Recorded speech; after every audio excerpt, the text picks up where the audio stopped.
You stand up from the couch. You walk to the kitchen for a glass of water. Before you reach the sink, you hear the soft thump of tiny hands on the floor behind you. You turn around, and there they are. Your baby has followed you again. To the kitchen, to the hallway, to the bathroom door, across the same few steps you crossed only moments earlier.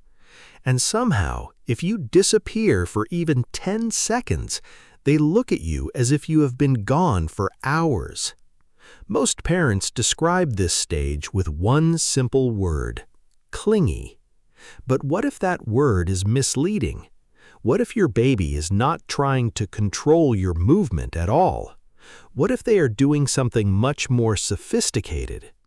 Tonight, we are going inside the developing brain of a baby to answer a question millions of parents ask every day. Why does my baby follow me everywhere? The answer is not a single reason. It is a combination of attachment, learning, emotional regulation, sensory memory, and one of the most remarkable survival systems human beings are born with. And once you understand what is happening beneath the surface, those exhausting moments may look completely different. Imagine a child at a playground. They run toward the slide, then suddenly stop and look back. Not because they want to leave the playground, because they want to make sure their safe person is still there.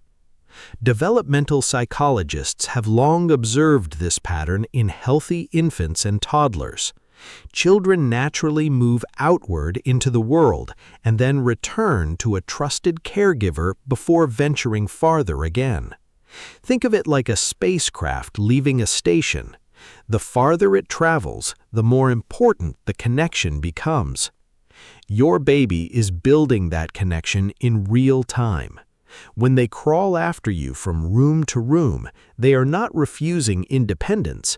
They are checking that the emotional anchor of their world remains available.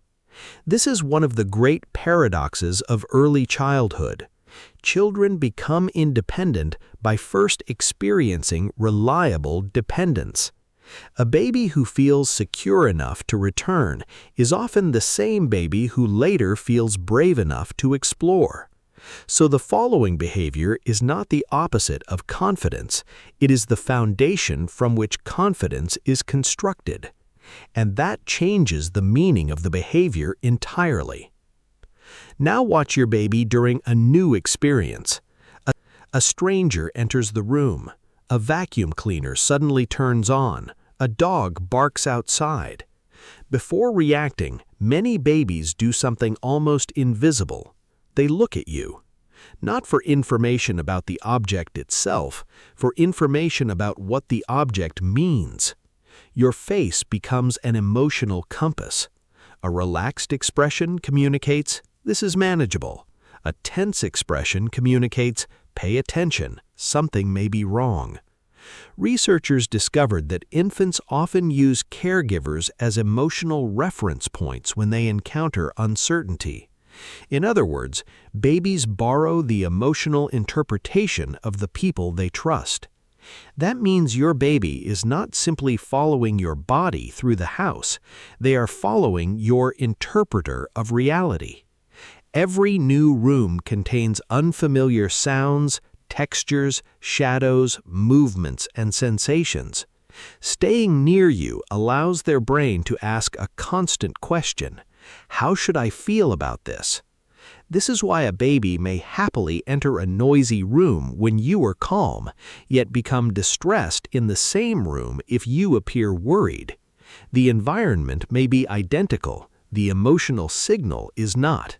And suddenly, those little footsteps behind you begin to look less like dependence and more like a highly tuned information-gathering system. Here's the part that surprises many parents most. Your baby is not merely watching you, they are studying you.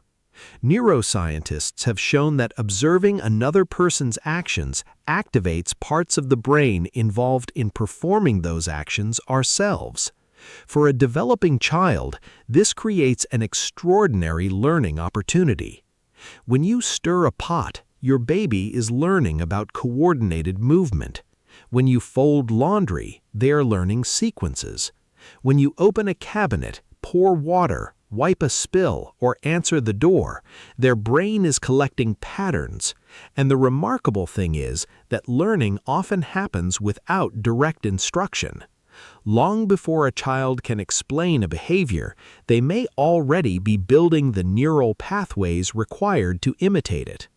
That is why toddlers sometimes reproduce actions days after seeing them only once. To the adult eye, they seemed distracted. To the developing brain, the lesson was being recorded. So when your baby insists on being wherever you are, consider another possibility. You are their primary demonstration of how humans move through the world. The kitchen is not just a kitchen, it's a classroom. The hallway is not just a hallway, it's a laboratory of social behavior, problem-solving, communication, and daily routines. Your baby follows because proximity gives them access to the richest educational resource they know. There is one final layer, and it operates largely beneath awareness. Long before babies understand language, they recognize smell. A caregiver's scent becomes associated with feeding, comfort, warmth, and regulation. For an infant's nervous system, familiar scent is not simply pleasant, it is a biological signal of safety. That is why a baby may calm when held against a parent's chest even before any words are spoken. They are responding to a sensory pattern their brain has linked with protection since the earliest days of life. Now think about what happens when that pattern suddenly disappears. A door closes. A gate blocks access. You walk out of sight. Within moments, your baby may cry, crawl toward the door, or become intensely focused on finding you. From the outside, it can look dramatic. From the perspective of the nervous system, it is an emergency search response. Young children do not yet have a mature understanding of time. "Mom will be back in 5 minutes" is a concept that develops much later. What they experience is the abrupt absence of the person who helps regulate their body and emotions. And this is where one of the most important parenting moments occurs: the reunion. You return. You pick them up. You make eye contact. You say, "I'm here." Each successful reunion teaches a powerful lesson. People can leave and come back. Distress can rise and then fall. Connection can be restored. Trust is not built in one grand moment. It is built in hundreds of tiny cycles of separation and reconnection. And here's the piece that ties everything together. Following behavior is not constant because your baby's need for connection is constantly being recalibrated. After a poor night's sleep, they may stay closer. In a new environment, they may stay closer. During a burst of cognitive development, when new skills are emerging and the brain is reorganizing itself, they often stay much closer. Many parents notice that the clingiest periods are followed by sudden leaps in language, movement, problem-solving, or social understanding. The difficult week was not a step backward. It was often the visible sign that the brain was working intensely behind the scenes. So the baby who follows you through every room is not broken, not spoiled, not failing to become independent. They are participating in one of the most sophisticated developmental programs human beings ever experience. They are using your presence to regulate emotion, using your reactions to interpret the world, using your actions to learn how to be human, using your scent and touch to maintain a sense of safety. And here's the truth most parents are never told. Independence is not created by pushing a baby away from connection. It is created by giving them enough connection that they eventually feel safe moving away on their own. The child who confidently walks into a classroom years from now is often the same child who once followed a parent from the couch to the kitchen and back again. Not because they needed less love, but because they experienced love as reliable. So the next time you hear those tiny footsteps behind you, pause for a moment before calling it clinginess. You may be witnessing attachment, learning, emotional regulation, sensory memory, and brain development all happening at the same time.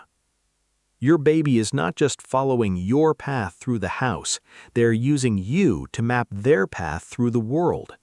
And one day, when they walk ahead without looking back every few seconds, it will not be because they stopped needing a secure base.